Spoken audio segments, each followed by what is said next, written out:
ऊंचे इरादे ऊंचे उड़ान, ये है पर्यावरण प्रेमी के निशान। आरजे संगमित्रा आज पहुंच चुकी है जनाब एमसी जीरकपुर द्वारा। ये एक जगह जहां पर आप मेरे पीछे देख रहे हैं कि खुदाई का काम चल रहा है जनाब। वैसे ये वन महोत्सव के दौरान, अब आजकल का जो ये महीना है, हम वन महोत्सव मना रहे हैं और यहाँ पे ट्री प्लांटेशन जैसे आप देख रहे हैं पीछे पीछे गड्ढे खोदे जा रहे हैं। तो अब बात ये थी कि ये कुछ फ्रेश ट्रीज़ नहीं है, ये पुरानी ट्रीज़ ही हैं जो अभी हाल ही में जो फ्लड्स आए हैं वहाँ से जो ट्रीज़ बेसिकली जो निकाली गई हैं, जो कि वहाँ पर उग नहीं पा रही थी, तो वहाँ से उठाकर आज यहाँ पर रीप्लांट की जा रही हैं। और इस वक्त मेरे साथ है ग्रीन प्लैनेट सोसाइटी से वॉलंटियर। नमस्कार सर, कैसे हैं आप? नमस्कार जी, मेरा नाम सुमित भारद्वाज है और मैं ग्रीन प्लैनेट सोसाइटी की तरफ से ये जो आप सारा देख रहे हैं जो आज ये दो चीज़ें हैं। एक तो ये जो पेड़ों की आप लाइन देख रहे हैं, ये हमने ट्राई सिटी का first tree transplantation tree rescue project किया है। सीआरपीएफ 5 सिग्नल बटालियन के साथ मिलके ग्रीन प्लैनेट सोसाइटी ने करीब 40 पेड़ों को रेस्क्यू किया है। एक सोसाइटी है यहाँ पे एल्पाइन सोसाइटी, उनकी सोसाइटी की दीवार अभी ये जो डिज़ास्टर पीछे आया था उसमें फ्लड में गिर गई थी, तो वहाँ से करीब 40 पेड़ों को उनको वहाँ से क्लीन अप करना था। तो जब हमें पता चला कि उनको क्लीन अप करना है तो it was not acceptable for us. तो हमें लगा कि ये 5-5 साल पुराने पेड़ हैं, तो क्यों ना इनको प्लांट किया जाए। तो पूरा एक प्रोजेक्ट हमने किया, यहाँ पे पूरी मशीनरी के साथ हम लोगों ने इसको किया और ये एग्जीक्यूशन हुआ है, आपके सामने दिखाई दे रहा है। ये करीब 28-30 पेड़ इसी लाइन में लगे हैं और 6-7 पेड़ जो है हमारे सीआरपीएफ कैंपस में भी कल ट्रांसप्लांट किए गए हैं। तो this is all about rescue, क्योंकि इस पूरे फ्लड में हम इंसानों को रेस्क्यू कर रहे हैं, जानवरों को भी कर रहे हैं, लेकिन बहुत सारे ऐसे पेड़ भी हैं जिनको रेस्क्यू की ज़रूरत है। So green planet society took this initiative and started this all. बिल्कुल, ऐसा लग रहा है कि जैसे आप इन पौधों को इन बड़े, एक्चुअली पौधे नहीं हैं, पेड़ हैं, आप इन पेड़ों को रीलोकेट कर रहे हैं। मुझे ऐसे लग रहा है कि ये जो धरती है ना, मिट्टी से भरी हुई है, अभी तो फिलहाल से मिट्टी दिख रही है, ये बहुत जल्दी हरी भरी दुल्हन की तरह लगने वाली है। तो आई थिंक आपका ये प्रोजेक्ट बहुत जल्दी एक सक्सेस होने वाला है। कितनी और ट्रीज प्लांट होने वाली हैं और अब तक कितनी हो गई हैं? जी मैम, जितने ट्रांसप्लांटेशन थी वो तो हो चुकी है। अभी हम लोग यहाँ पे मियावाकी मेथड से डेंस फॉरेस्ट बना रहे हैं, जो आपने पहले भी देखा था, जो हमने एक गाज़ीपुर में एक डेंस फॉरेस्ट ऑलरेडी एक इकोब्रिक्स वाला एक वहाँ पे जो डेंस फॉरेस्ट हमने बनाया है, वो उसी तरह के यहाँ पे पूरे पैच, ये 100 एकड़ का पैच है। तो एमसी जीरकपुर से हमें यहाँ पे सपोर्ट मिली है कि इस लैंड पे हम लोग ये सारा काम कर सकते हैं। तो ग्रीन प्लैनेट सोसाइटी सीआरपीएफ के साथ मिलके यहाँ पे 2-3 हज़ार पेड़ इस एरिया में लगाएगी और करीब 12,000 पेड़ का हमारा टारगेट है। सो इस पूरे बारिश के मौसम में हम 12,000 पेड़ों के घने जंगल बनाएंगे, क्योंकि जैसा कि आप जानते हैं कि हम हर जगह अभी डेवलपमेंट कर रहे हैं। जीरकपुर भी और चंडीगढ़ भी एक बहुत डेवलप्ड सिटी है, लेकिन उस सिटी का हमें, उस डेवलपमेंट का कुछ नुकसान भी हमें हो रहा है। हमें पेड़ काटने पड़ रहे हैं, हमें बहुत सारी जगहों पे सड़कें बनानी पड़ रही हैं, सोसाइटीज़ बनानी पड़ रही हैं, और उसको हम रोक नहीं सकते। That is the part of our lifes. So इसको हम बैलेंस कर सकते हैं किसी न किसी तरीके से। जो पाप हमने किए हैं, कहीं ना कहीं उसका प्रायश्चित करने के लिए यहाँ पे हम लोग ये कोशिश कर रहे हैं और पूरे एक ट्राई सिटी के आसपास के एरिया को हम घने जंगल में विकसित करना चाहते हैं, जिससे कि जो पेड़ हमने काटे हैं उनका हमारे जो इकोसिस्टम को नुकसान है वो बैलेंस आउट हो जाए। That is the main idea behind this entire. और जो ग्रीन प्लैनेट सोसाइटी है उसके साथ सीआरपीएफ का भी एक बहुत ही गहरा साथ है। शायद पीछे जो जवान दिख रहे हैं वो सीआरपीएफ से ही हैं। तो आप सीआरपीएफ की तरफ से आप क्या कहना चाहेंगे सर? सीआरपीएफ के जो जवान हैं, तो ये हमारे कमांडेंट जी हैं विशाल जी, जो उन्होंने हमें सहयोग दिया है इसमें, और वो भी एनवायरनमेंट के बहुत लवर हैं। कुछ ये जो रेस्क्यू किया हमने प्लांट्स, ये अपने कैंपस में भी वो लेके गए और वहाँ पे कल उन्होंने वहाँ पे लगवाए और उनको पौधों को पानी दिया, और बहुत ही जैसे वेलकम करते हैं किसी इसको, तो उस तरह उन्होंने अपने इन प्लांट्स को रिकोलोकेट करते हुए हमें मतलब काफ़ी प्रोत्साहित किया। जी सर। और ये पहला प्लांट है इसे। बिल्कुल सर। और यहाँ पर अब लगभग आई थिंक ढेर सारे गड्ढे खोद दिए हैं। अगर मैं नंबर में पूछूं तो कितना आप आज रीप्लांट करने वाले हैं इन पेड़ों को?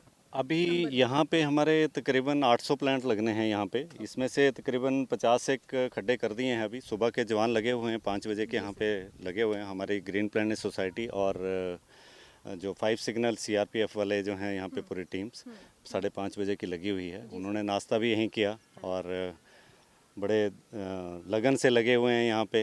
और यहाँ पे मियावाकी टेक्निक से हम लोग यहाँ पे इस जगह को हरा भरा बनाएंगे। जैसे पीछे हमने बनाया है, पीछे हमने वन महोत्सव जब एमसी के फंक्शन बनाया था पिछले लास्ट वीक, तो इसके लिए हम लोग सारा अपना योगदान दे रहे हैं। और हमारा ये है कि सभी मिलके इस अभियान को हम लोग चलाते रहें। और ग्रीन प्लेनेट सोसाइटी जो है इसके लिए अपने हर संभव तरीके से जो है हम लोग मदद करने के लिए तैयार हैं। और पब्लिक को भी हमारी यही रिक्वेस्ट है कि हमारे साथ आएँ वो। बिल्कुल। और मैं सभी को ये कहना चाहूँगी कि अगर आप ग्रीन प्लैनेट सोसाइटी और सीआरपीएफ के साथ ये नेक काम करना चाहते हैं, जहाँ पे रीप्लांटेशन हो रही है ऑलरेडी ट्रीज़ की, उगी हुई ट्रीज़ की, तो मैं रिक्वेस्ट करूंगी कि आप फटाफट से मुझे आरजे संगमित्रा के इंस्टाग्राम या फेसबुक पेज पर आप मैसेज कर डालें। अगर आप वॉलंटियर बनना चाहते हैं, ग्रीन प्लैनेट सोसाइटी का हिस्सा बनना चाहते हैं, सीआरपीएफ जवान्स के साथ उनका साथ देना चाहते हैं, तो फटाफट से आप मैसेज कर डालें कि आप इसका साथ देना चाहते हैं, इस प्लांटेशन ड्राइव का साथ देना चाहते हैं। सिंपली आपको मैसेज करना है आरजे संगमित्रा के इंस्टाग्राम या फेसबुक पेज पर SANGMITRA। और साथ ही में मैं सीआरपीएफ के जवानों को सलाम करती हूँ, आपकी बहादुरी के लिए सलाम करती हूँ। आपकी जो ये काबिलियत है, आप सुबह 5 बजे से यहाँ पर लगे हुए हैं। मैं थोड़ा सा जान सकती हूँ आप सुबह से क्या यहाँ पर काम हो रहा है? एक्चुअली मैम पहले जो नीचे जो फ्लड आया था, फ्लड के साथ में जितने भी पौधे जो उसमें डैमेज हो गए थे एक किस्म से, उनको दोबारा से हमने जितना भी जो प्लास्टिक वगैरह फेंकी गई हम लोगों के द्वारा, उसके थ्रू हमने उसको सभी ने मिल करके हमारे जवानों, ये हमारा एक्चुअली ये हमारी जो 5 सिग्नल के कमांडेंट हैं श्री विशाल कंडवाल सर, उनका ये इनिशिएटिव है इनके साथ में। तो जो कुछ भी हो रहा है, हमारे जो सीईओ सर हैं श्री विशाल कंडवाल साहब, उन्हीं के ही सहयोग से उनके कंट्रीब्यूशन हमारा, और उन्हीं के सब डायरेक्शन में ये चीज़ हो रही है मैम। क्या बात है, क्या बात है सर। आपका ज़्यादा टाइम ज़ाया ना करते हुए मैं चाहूँगी कि बिकॉज बहुत सारे गड्ढे हैं यहाँ पर, मैं चाह रही हूँ फटाफट से यहाँ पे पेड़ लग जाएं, तो हम आगे की तरफ जाते हैं जहाँ पर एक्चुअली में अभी एक क्या है कि जब ये फ्लड्स आए तो ढेर सारा प्लास्टिक उस एरिया में आ गया, जहाँ पर इन्होंने एक मिनी फॉरेस्ट बनाने का प्लान किया था। तो आइए जानते हैं अभी क्या सिचुएशन है उस जगह की और कैसे वहाँ का प्लास्टिक हम उठा रहे हैं और उसको अपनी ज़िंदगियों से दूर कर रहे हैं। सर जैसे कि हम बैकग्राउंड में देख रहे हैं, रेस्टोरेशन काम चल रहा है। ढेर सारा plastic because of the floods इस एरिया में आया था, फ्लड हुआ था। और एक टाइम क्या कुछ महीने हफ्तों पहले ही यहाँ पर आप एक फॉरेस्ट बनाने का सोच रहे थे, मैंने विजिट भी किया, यहाँ पर बना हुआ था। तो मुझे थोड़ा सा बताइए कि कैसे आप अभी भी फिर भी काफी संभला हुआ काम लग रहा है, तो अब तक सुबह से अब तक क्या क्या कर चुके हैं आप काम इस प्लास्टिक को यहाँ से मुक्त करने के लिए? फ्लड आने के बाद ये आप देख सकते हैं यहाँ तक लेवल था, 7 फीट तक का लेवल था। ये पूरा का पूरा एरिया फ्लड में डूबा हुआ था। तो 3-4 दिन तक वो पानी में डूबा रहा। उसके बाद फिर यहाँ पे मडी था एरिया। 2-3 दिन से हम लोगों ने स्टार्ट किया इसको, और अभी आज से यहाँ पे सीआरपीएफ की जो बटालियन है, उन्होंने वॉर फुटिंग पे सारा काम हमें हेल्प की है, और पूरी की पूरी बटालियन यहाँ पे लगी हुई है। ये सारे पेड़ जो है आप देख रहे हैं ना, इधर से आया पूरा फ्लड, और उसमें प्लास्टिक था, इतना प्लास्टिक था, पेड़ सारे के सारे नीचे दबे हुए थे उस प्लास्टिक में, ठीक है। और अब ये पूरी टीम ने मिलके उस प्लास्टिक को हटाया। सबसे पहले फर्स्ट एड दी है ताकि एटलीस्ट पेड़ों को थोड़ा सांस आए, और ये पेड़ अब उनको सीधा खड़ा करने का प्रोसेस अभी चल रहा है। तो आई थिंक 60-70% रिकवरी हम लोग यहाँ पे कर लेंगे। तो इस पूरे प्रोसेस में हमने ये देखा कि अगर प्लास्टिक ना होता इस पूरे प्रोसेस के अंदर, तो शायद इन पेड़ों को कुछ नुकसान होने नहीं था, पानी आता और चला जाता। लेकिन सारी चीज का जो रूट कॉज जो है वो प्लास्टिक है। तो उसको हमें किसी ना किसी तरीके से अपनी लाइफ से कम करना चाहिए और निकालना चाहिए, और उसके सोल्यूशन। बिल्कुल। असल हम बैन की तो बात कर लेते हैं, सिंगल यूज प्लास्टिक के बैन के ऊपर हम चर्चा करते हैं, हम ढेर सारे इवेंट्स करवाते हैं, लेकिन इसकी अल्टीमेटली रूट कॉज जो है वो है मैन्युफैक्चरिंग का। तो आपके हिसाब से क्या इसका ऑल्टरनेटिव हो सकता है प्लास्टिक को, अगर हमने अपनी जिंदगी से कंप्लीटली एडमिनिस्ट्रेटिव लेवल पे हमें देखना पड़ेगा कि प्लास्टिक आ क्यों रहा है मार्केट में। हमारे यहाँ पे बहुत सारे रूल्स बने हुए हैं, चलान होते हैं, रेडी वालों के चलान होते हैं, दुकान वालों के चलान होते हैं, लेकिन वो प्लास्टिक उनके पास आता कहाँ से, इस बात के बारे में कोई नहीं पूछता है। तो सबसे बड़ी प्रॉब्लम ये है कि आपको पहले रूट कॉज पे जाना पड़ेगा, रोकना पड़ेगा। दुकान वाले को पता है, रेडी वाले को पता है कि उसका चलान हो सकता है, फिर भी वो प्लास्टिक क्यों यूज कर रहा है, हमें उस कारण को देखना होगा और तब उस पे सब लोगों को मिलके एडमिनिस्ट्रेटिव लेवल पे बहुत ज्यादा इस पे काम करना चाहिए। बिल्कुल बिल्कुल बिल्कुल बिल्कुल। और अभी तक सर कितना मैं कहूँगी किलो प्लास्टिक आप अभी तक उठा चुके हैं, या टन के हिसाब से अगर मैं पूछूं कितना टन अभी तक उठ चुका है, और उसका क्या करने वाले हैं उस प्लास्टिक से? मैम अभी टनों का तो कोई इसमें हमने अभी कैलकुलेशन कुछ किया नहीं है, बहुत सारा प्लास्टिक है। अभी तो सिर्फ पेड़ों को फर्स्ट एड दी गई है, अभी बहुत सारा काम बाकी है। ये प्लास्टिक उठाना है, इसको सेग्रीगेट करना है, बहुत सारी चीज़ें रीयूज होने वाली हैं, रिसाइकलिंग वाली हैं, इनको अलग करना है। उसके बाद जो सिंगल यूज प्लास्टिक है जो बचेगा, उस पर बहुत सारे सोल्यूशंस हैं, वो हम कर सकते हैं यहाँ पे। वो फिर करना पड़ेगा हमें, वेस्ट को कैसे मैनेज करना है, वो सारी चीज़ें करनी पड़ेगी।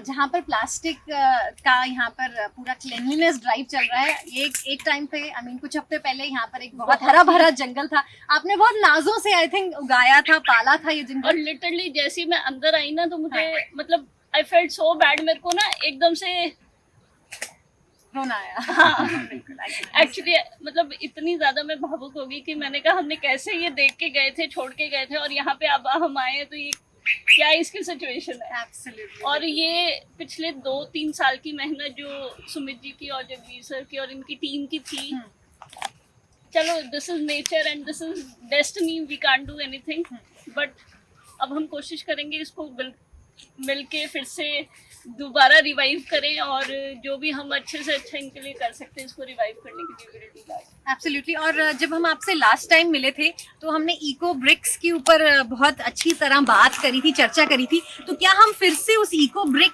कॉन्सेप्ट के ऊपर थोड़ी सी बात कर सकते हैं? क्योंकि क्या है कि जहाँ पर प्लास्टिक से कम्प्लीटली मुक्त होने की बात होती है, तो आई थिंक इको ब्रिक एक बहुत ही इंटेलिजेंट तरीका है जहाँ पर हम उसको यूज भी कर रहे हैं प्लास्टिक को, और उसको अच्छी तरह उसका यूज भी कर रहे हैं।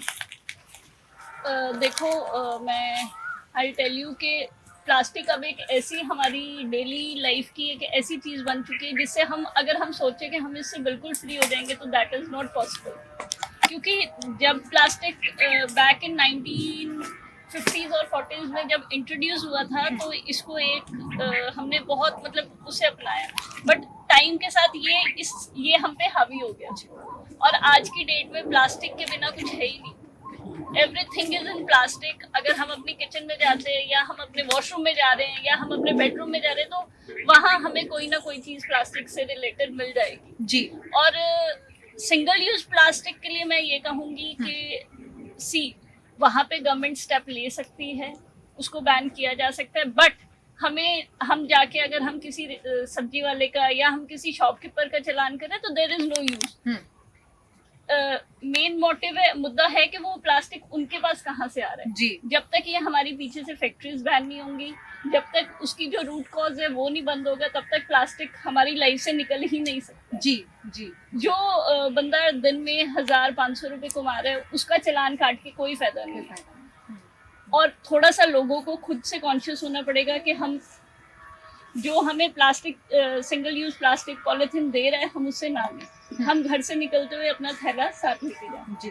अब हम कोशिश करेंगे कि यहाँ पे जितना प्लास्टिक है हम उसको बॉटल्स में ही भरें rather than throwing here and there. और कुछ प्लास्टिक ऐसा है जो रीयूज हो सकता है, रिसाइकल हो सकता है, उसको हम एमसी से रिक्वेस्ट करेंगे कि आके यहाँ से अपने बिन्स भेजें और मतलब ट्रॉलीज भेजें और यहाँ से कलेक्ट करके लेके जाएं, क्योंकि दिस इज देयर ड्यूटी। और मैं चाहूंगी कि अगर एक इको ब्रिक का आप सैंपल दिखा सकें, बिकॉज एक बहुत ही this is quite an interesting concept जहाँ पर ये एक्चुअली में एक ब्रिक का काम कर रहा है, ईट का काम कर रहा है, तो थोड़ा सा दिस इज इको ब्रिक। ये 2 लीटर की प्लास्टिक की बोतल है कोल्ड ड्रिंक की, जो हम आजकल गर्मियों में आम सबके घर में होती है, और इसमें सारे घर का हमारे डेली यूज का प्लास्टिक है, जैसे दूध के पैकेट्स हैं, चिप्स है, टॉफीज के रैपर्स हैं, या ये पनीर का पैकेट है या बिस्किट के पैकेट्स हैं, जो भी आपके घर में प्लास्टिक वेस्ट निकल रहा है आई से कि आप उसको एक बॉटल में भर दीजिए इधर उधर फेंकने की बजाय। अब जैसे कि हम यहाँ का सिनेरियो देखें तो प्लास्टिक ही प्लास्टिक है। अगर शायद ये एक बॉटल में डाल के फेंका गया होता तो ये ऐसे नहीं ऐसे फैला ना होता। होता। और एक आपने वहाँ पर एक छोटा सा 2 बेंचेस बनाए थे। मैं और मैं एक खुश बार- हूँ कि जी। एटलीस्ट जो Eco हमारा bricks के फ्लड साथ। था ये इको ब्रिक का बेंच उसको सह गया। Absolutely, तो absolutely. सक्सेसफुल हमारा जो एक हमारा ये कॉन्सेप्ट था ये सक्सेसफुल हुआ। Yes. क्योंकि if it can tolerate nature it can tolerate anything. Everything absolutely. तो मैं एक बार चाहूंगी कि अगर आप कैमरा उन बेंचेस की तरफ डायरेक्ट करें, क्योंकि वो जो बेंचेस आप देख रहे हैं वो इको ब्रिक से ही बनी है। Again the concept is very simple. एक प्लास्टिक की बॉटल ली गई है और उसमें प्लास्टिक भरा गया है टिल द टॉप, और वो एक बहुत ही स्टर्डी कॉन्सेप्ट बन जाता है, एक ब्रिक की तरह काम करता है और बहुत ही इनोवेटिव कहते हैं ना, बहुत ही इनोवेटिव तरीका और साथ में ऑफ कोर्स इको फ्रेंडली तरीका है। तो ma'am I think not to worry. वो कहते हैं ना कि जिनके पास उड़ने का जज्बा होता है उन्हें पंखों की भी जरूरत नहीं पड़ती। तो Right, आपके right. पास जो जज्बा है, आपकी टीम है, सीआरपीएफ की सपोर्ट है, ग्रीन प्लैनेट सोसाइटी का जो ये इनिशिएटिव है, आई थिंक बहुत जल्दी हम इसको रिस्टोर कर लेंगे। राइट।